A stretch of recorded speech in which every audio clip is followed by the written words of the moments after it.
ng Panginoon ay lumakad, buhat ang tent, sunod sila ng sunod. We have the heritage of a pilgrim people. At nagkakorap-korap ang religion sa Israel nung nanahimik na sila sa templo sa Jerusalem. Doon nagkaroon ng corruption ng priesthood, doon nila dinimonize yung mga ibang mga religious groups outside of Jerusalem. Actually, hindi nakabuti overall na nagkaroon sila ng templo sa Jerusalem. Kaya sabi ng Panginoong Jesus, walang batong matitira sa ibabaw ng mga bawat bato rin sapagkat siya na ang magiging templo ng kanyang mga anak. Kaya kahit saan tayo magpunta, that is the temple of God. Praise God at meron tayong ganito. Hindi lahat ng araw meron tayong makukuhang lugar, so maghanda-handa kayo dyan. Di ba? Basta kahit saan, sama-sama tayo. Ecclesiastes 1:15. What is crooked cannot be straightened. What is lacking cannot be counted. Hindi na maitutuwid ang baluktot at hindi na mabibilang ang wala. Sayang na panahon at pagod. Panginoon, salamat dahil tinuturuan niyo kaming huwag magsayang. Huwag mag-aksaya ng panahon at pagod. At sa sandaling ito, ang aming puso, nilalaan namin, Panginoon, kami po'y gawin yung tahanan ng iyong Espiritu. Make us the habitation of your Spirit, turn our hearts into your throne, at kayo maghari sa aming buong pagkatao. Mangusap po kayo. Mga salita niyo ang magpaliwanag, magpalaya, at magpaganda ng buhay namin. Kayo ang aming inaasahang mga pangangaral. We hear only your voice, Father. Speak to your servant, but be the speaker. We seek you in the name of your Son, Jesus. Mga sayang na panahon at pagod. Ano bang mga sayang? Kahit balik-balikan natin ang Ecclesiastes, hindi mauubusan ng bagong katuruan kasi hindi nagbabago yung teksto, pero ang isip natin ang nagbabago. Nagmamature tayo, naiiba ang ating mga lenses, kaya marami tayong nakikita na hindi natin nakikita nung una. Kaya magandang balik-balikan, kahit yun at yun, yung text. Ecclesiastes 1:1-2. These are the words from the teacher, a son of David and king of Jerusalem.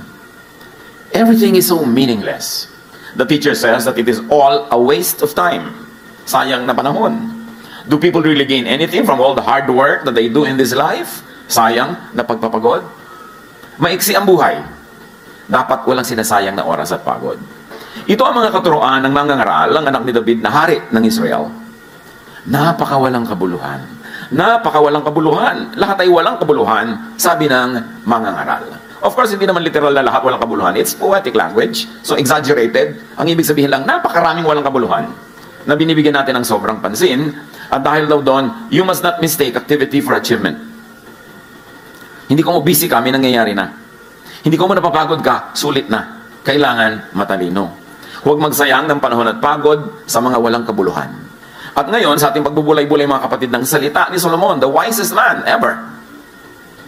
Aside from Jesus, of course. Dapat natin ngayong bigyan agad ng personal application. Pag meron tayong mga dinadaanan na verses, ang inyo agad isipin, anong kahulugan nito sa buhay ko? Kayo ang magbigay ng kahulugan kasi kanya-kanya tayong kuha ng aral. Sabi niya sa Ecclesiastes 1:4, people live and people die, but the earth continues forever. Patuloy ang pagpapalit-palit ng mga lahi, ngunit hindi nagbabago ang daigdig. In other words, we do not own the land owns us. Kapag sasabihin itong aking mga ari-arian, no, ililibing ka dyan, yung alikabok mo mababalik na maging fertilizer ng mga puno ng papaya. So, we do not own the land. So, anong pag-aaksaya doon? Huwag magsayang ng panahon at pagod sa pagmamayari, sa paggangamkam. Huwag mag-aaksaya ng mga relasyon, pagmamahalan, pag-iibigan ng mga magkakapatid, magkakamag-anak, magkakaibigan dahil sa lupa. O dahil sa mga katumbas ng lupa ngayon, capital, dahil sa pera, kasi hindi natin talaga yan madadala. Ang kailangan mo lang na lupa, siguro 1 meter by 2, kung ililibing kang ganyan. Kung gagawin kang alabok, ang kailangan lang talaga isang Tupperware. So bakit mo sisirain ang relasyon mo sa mga kamag-anak mo dahil sa lupa? Bakit ka makikipag-away dahil sa lupa? Para maging sayo, it can never be yours. You are the land's. Kaya, yan ang pag-aaksaya. Biruin mo, magkakagaling yung magkakapatid dahil sa lupa. Yan ang sayang na pagod. Sayang na panahon. Ang saya-saya nyo nung mga bata pa kayo, naglalaro kayo, nanguhuli kayo ng gagamba, nag-aagaw kayo ng lastiko, mga kahan ng sigarilyo, tinetext-text na ganyan. Pagkatapos, nagkaroon kayo ng asa-asawa na susul-sul-sul sa inyo. Mag-aaway-away kayo magkakapatid. Sayang. Sayang ang panahon pinagsamahan. Dapat hindi sasayangin. Ecclesiastes 1:5-7. Ang araw ay patuloy sa pagsikat at patuloy sa paglubog. Pabalik-balik lang sa pinanggalingan. Ang hangin ay umiihi patungong timog, patungong hilaga. Buong araw na paikot-ikot. Lahat ng tubig ay umuwi sa dagat, ngunit hindi ito napupuno. Ang tubig ay bumabalik sa batis na pinagbulan upang baling umagos patungong karagatan. Everything is in cycles. Paulit-ulit lang. People enter the cycle at some point and exit at some point. Para bang sumasakay tayo sa Ferris wheel. At kung umabot kayo sa Ferris wheel, alam nyo na yon. Hindi niyata alam ng mga bata kayo ng Ferris wheel. Unless yung malalaking sobrang lalaki. Umiikot yan, sasakay ka, mababa ka kung saan ka rin sumakay at tuloy wala ka narating. Ang na-achieve mo, nahilo ka. May nakita pa ako nun sa Pasay na lagot yung mga kuryente, na kuryente ang buong Ferris wheel, talo na ng mga laman.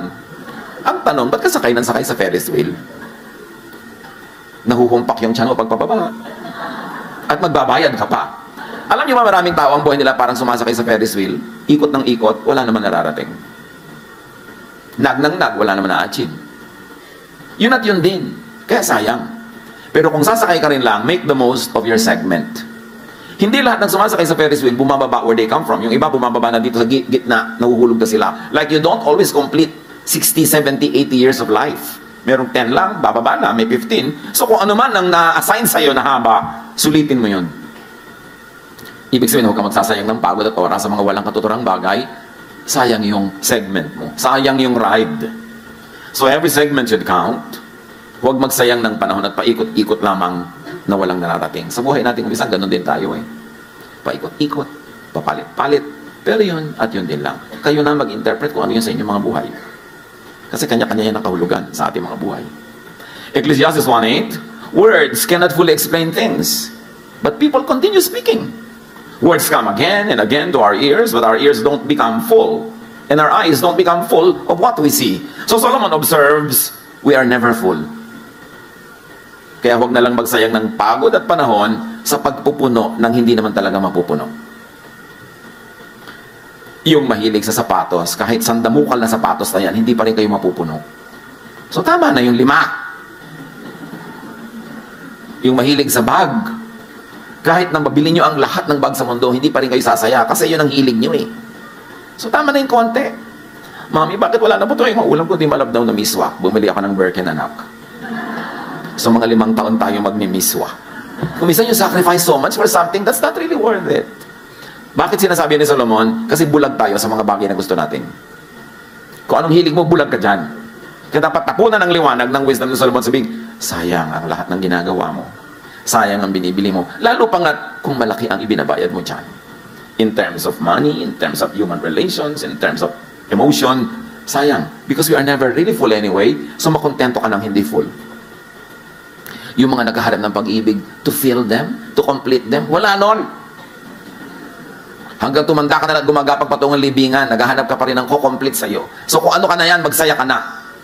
Huwag mo nang hanapin pa lahat ng kulang, enjoyin mo na yan kahit kulang. Para hindi masayang ang oras mo kahahanap, kakukolekt. Ecclesiastes 1:9-10.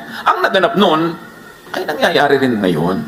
Ang mga nagawa nun ay magagawa rin ngayon. Walang bagong pangyayari sa mundong ito. Ang sabi ng iba, halika kayo, ito'y bago. Ngunit naganap na yan nung di pa tayo tao. Ang naiiba-iba lang yung physical aspect of things.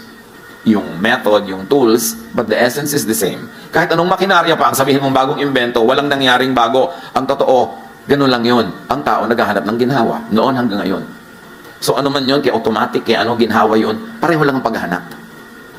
So hindi na tayo talaga giginhawa. Dahil nung araw, kung may TV set ka, ang yaman mo na. Tatayo ka, mapapalit-palit ka ng channel. Pero ngayon, parang napakalaking hirap na yan. Kailangan naka-remote. At alam mo kung sino ang tunay na Panginoon sa isang bahay, hawak niya ang remote. So, lumigaya ba tayo talaga? Kahit ganon, mas pinag-aawayan ngayon kung sino ang hawak ng remote. So, hindi rin nagbabago. Gusto lang natin guminhawa. Pero, makontento ka na kung hindi ka rin kompleto maginhawa. Kasi hindi ka talaga kompletong giginhawa. Dahil sabi ni Solomon, we are never full.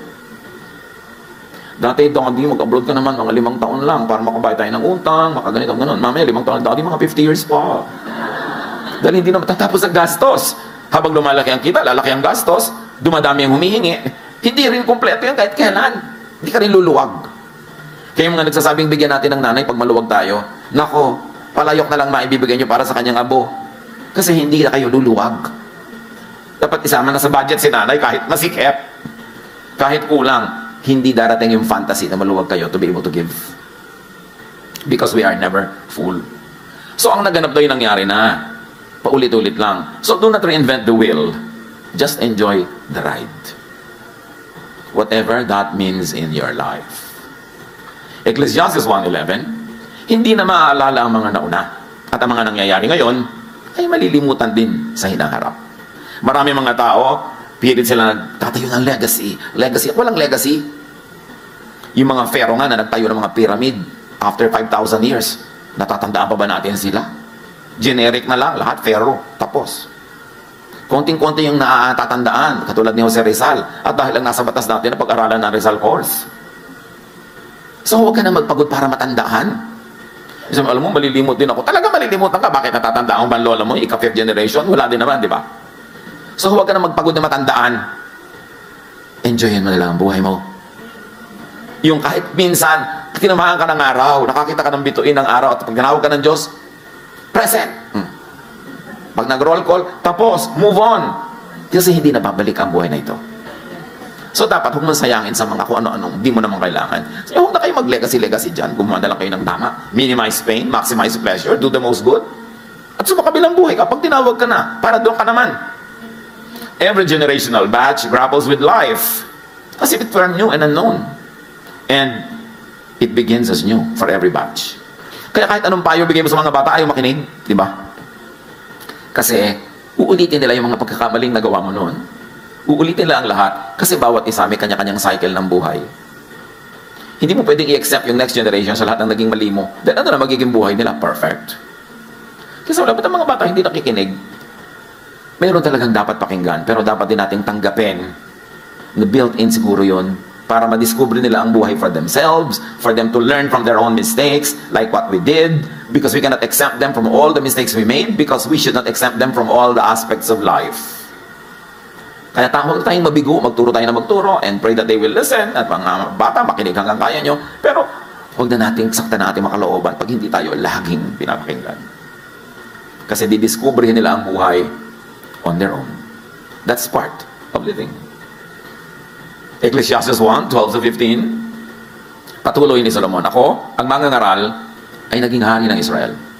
Siniyasat ko at pinag-aralang mabuti ang lahat ng bagay sa mundong ito. At nakita kong ang tao'y itinalaga ng Diyos sa matinding paghihirap. Nakita ko ang lahat ng gawa ng tao sa mundong ito ay walang kabuluhan. Ito'y tulad lang ng paghabol sa hangin.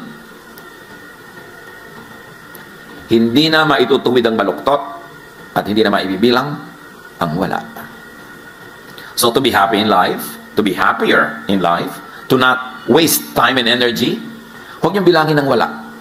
Yung wala, di wala. Adjust. Lahat naman tayo, di ba, may mga mahal sa buhay na nauunang sumasakabilang buhay. Adjust.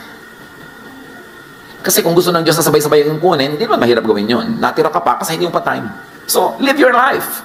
Huwag kang mabuhay sa guni-guni, sa alaala nung wala. Ang kailangan, ang bilangin mo yung nandyan. Para hindi dumami ang iyong mga lungkot. Sabi ko nun, hindi na maitutuwid ang baluktot. Ibig sabihin, what is crooked cannot be straightened out. So baka naman pagod na kayo ng katutuwid sa isang taong talagang baluktot.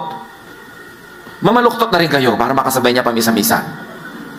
Hindi nyo maituwid siya, kaya nyo naman siguro mamaluktot, mag-adjust sa kanya, para lang mag-enjoy kayo sa buhay. Maraming magulang nagtatakwil pa ng anak na hindi niya maituwid ayon sa direksyon na gusto niya. Maraming mga naghihiwalay dahil hindi nila mapasunod sa gusto nila. Bakit din na lang natin tanggapin ang isa't isa, mahalin ang isa't isa, maximize the enjoyment that we have together, and in areas where you really cannot agree, well, create your own circles outside of that circle of that person, and then let other parts of your other circles intersect. Hindi naman talaga pwede mag-agree ka with one person completely, kahit asawa mo, kahit magulang mo, kahit anak mo. Ba't din na lang natin tanggapin? Ganun talaga, iba-iba. Lalo kung ang gusto nyong palitan sa tao, genetic, nakatakda na, hindi pa siya ipinaglilihi, yun na siya, mapapagod lang kayo. So sabi niya, hindi na maitutuwid ang baluktot. Huwag ka na magpagod. At hindi na mabibilang ang wala. Because we have found it, we have found spirituality, always like to convert everybody to our point of view. And sometimes to our very narrow and limited points of view. Kaya tuloy nagiging mahirap tayong kasama, mahirap tayong pakisamahan, lalo pag kumikitid ang ating utak dahil sa mga theology. Kailangan lawakan mo ang iyong utak. Kahit saan ka pumukol, tatama ka sa Diyos kasi punong-puno ng Diyos ang buong creation. Hindi ka magmimintis. Pag hinahanap mo ang Diyos, makikita mo siya. Kahit sa iba-ibang kulay, iba-ibang paraan. Kasi punong-puno ng Diyos ang buong sanglilikha. So many things are not worth doing. And according to Solomon, the wise will not waste precious time on things that are not worth doing or that cannot be done anyway. Huwag na kayong magpagod na ituwid ang baluktot. Maximize na lang yung inyong love, yung inyong enjoyment sa buhay. And like change the unchangeable, that is an undoable quest. Like change people. Lagi nilang, Lord, i-change mo po ang husband ko. Lord, i-change mo po ang anak ko. Ano, buong universe papalitan ng Diyos para mag-suit sa taste mo? Ba't di mo nalang sabihin at nasubukan mo, Lord, i-change yung nga po ako. Ma-appreciate ko yung nanay ko. I-change yung nga po ako. O kaya, let's work on this together, Lord. Mas madali namang ako ang ilapit ko sa inyo na baguhin nyo kaysa ilapit ko ang buong barangay na baguhin nyo sila para masyahan ako sa kanila. Di ba, sayang ang pagod mo nun? Magpo-frustrate ka. Ang dami ko natatanggap na prayer request, Pastor, ipag-pray nyo naman na mag-change ang asawa ko. Hindi po ako magician. At ang Diyos hindi rin nagmamagic. Ang mahalaga, as is where is, mahalin nyo, and continue to do what you can para maging mas positive ang inyong samahan. At kung maaari, at sa palagay nyo talaga, tama na mag-change, edi give all the reasons para mag-change, pero kung hindi pa rin nag-change, huwag nyong ituwid ang baluktot. Mamamatay lang kayong bigo. Maghihiwa-hiwalay lang kayo ng lahat ng taong mahalaga sa inyong buhay. Yun ang importante yung tinuturo ni Jesus yung acceptance and love of people and for people. Sabi sa Jeremiah 13:23, can an Ethiopian change his skin or a leopard get spots? Of course, the answer is no. Ngayon kasi with technological manipulation, napapalitan mo yung tone of your skin. Pero nung ginawa itong verse na ito, ang ibig sabihin lang nila, impossible yun. And it must be understood from that point of view. Huwag kang mga tuwira na, ngayon pwede na. Hindi yun ang ibig sabihin ng writer. Ang ibig sabihin ng writer, what cannot be changed? You should not even endeavor to change. Ecclesiastes 1:16-18, sabi ko sa akin sarili, ang karunungan ko'y higit sa sinundan kong mga hari sa Jerusalem. Alam ko kung anong tunay na karunungan at kaalaman. Pinag-aralan kong mabuti ang pagkakaiba ng karunungan at ng kamangmangan, ng katalinuhan at ng kabaliwan. Ngunit, napatunayan kong ito rin ay tulad ng paghahabol sa hangin. Habang lumalawak ang karunungan ay dumarami ang alalahanin. At habang dumarami ang nalalaman, ay lalong tumitindi ang kapighatian. Sabi diba, tama ako. Talagang hindi ako nag-aaral doon. Diba? Tama ako, hindi na ako nagpakarunong. Hindi naman yun kasi kamangmangan yun eh. Alam niyo, siyempre yung poetic language exaggerated to drive home a point. Hindi binabaliwala ni Solomon ang karunungan. Ang sinasabi lang niya, habang rumurunong ka, humanda ka, kasi habang lumiliwanag ang iyong isip, mas marami ang nakikita mong kadiliman sa paligid. So, are you trying to be wise? Is trying to be wise a waste? Is trying to be wise a waste of time and effort? At sinasabi lang ni Solomon na ito, huwag magsayang ng pagod sa sobrang pag-iisip. Don't overthink. Yung may nakita ka lang na kung anong clue, nabuo na ang buong kasaysayan sa isip mo, na may kulasisi ang asawa mo, ibinabahay niya ganitong budget buwan-buwan, mas malaki ang refrigerator kaysa sa'yo. Dahil lang sa kaprasong guni-guni. Pero maraming guni-guni ng misis, totoo. Binigyan niya ang mga misis ng special gift ng Diyos na may antena. Pero hindi lahat ng nare-receive doon ay tama. Don't overthink. Ang anak mo wala pa sa bahay, wala ka namang magagawa talaga, hindi mo alam kung nasaan, matulog ka na. Kasi mag-overthink ka, wala rin naman mangyayari. Worry ka ng worry. Don't worry about something you cannot change. Ipas sa Diyos at itulog. Huwag mag-worry sa mga hindi mababago.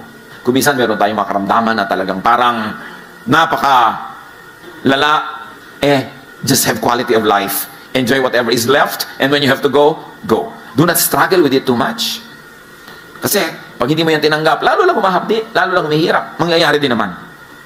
Lagi na lang, sasabihin mo, what can I salvage from this situation? How can I make this thing better at the moment, given my limits and given the potentials that I have in my hands? So, huwag magpagod sa sobrang pag-iisip. Lalo, Pastor, ano po kayo kakagunaw ng mundo? Yelo, tubig, apoy. Alam mo, bakit mo pinoproblema yan? May pambayad ka na ba sa ilaw next month? Wala po, yun ang isipin mo, anak. Magtinda ka ng banana cue dyan para may pambayad ka. Kung paano magugunaw ang mundo, problema yan na yung Diyos. paano po kaya ako mamamatay? Kasi ayoko pong mamatay ng walang makeup. May nagsasabi talaga nun. Itato mo na ang makeup mo sa mukha, ha? Para sa kaman abutin, may kilay ka na. Mga bagay na hindi kailangan. Magpapakasal, pastor, magiging tapat po kaya sa akin ito buong buhay. 1 week siguro, baka pwede kong sabihin, pero beyond that, malay ko ba? Malay natin sa buhay. So, yung problemahin. Itong ibig ko sabihin mga kapatid na kayo ang mag-apply sa buhay nyo ng mga messages na ito. Kasi kayo lang ang may ganong kaliwanagan to connect the dots. Manuri, makiramdam, ano-ano ang pagsasayang nyo ng panahon at pagod na hindi naman dapat. Panginoon, turuan nyo po kami na i-apply ang karunungan ni Solomon sa pang-araw-araw naming buhay. Kayo ang magbigay sa amin ng liwanag ng pag-iisip para makapamili kami kung anong bibigyan ng panahon at pagod at kung ano yung isa sa isang tabi. Pagbulay-bulayin natin mga kapatid, huwag niyong madaliin, pag-isipan, and listen to the voice of the Spirit that is now guiding you to make very practical applications in your own private life. Love to you, mga pamangkin. Dito tayo mag-aral ng salita ng Diyos. Dito tayo mag-aral ng mga practical na bagay, magdalanginan para sa isa't isa, makinig ng mga mensahe, at dito tayo magsasama-sama spiritually sa ating official Ed Lapis YouTube channel na ang address ay Sabi ni Kuya Ed. Remember, dito tayo ha, Sabi ni Kuya Ed, ang ating official YouTube channel.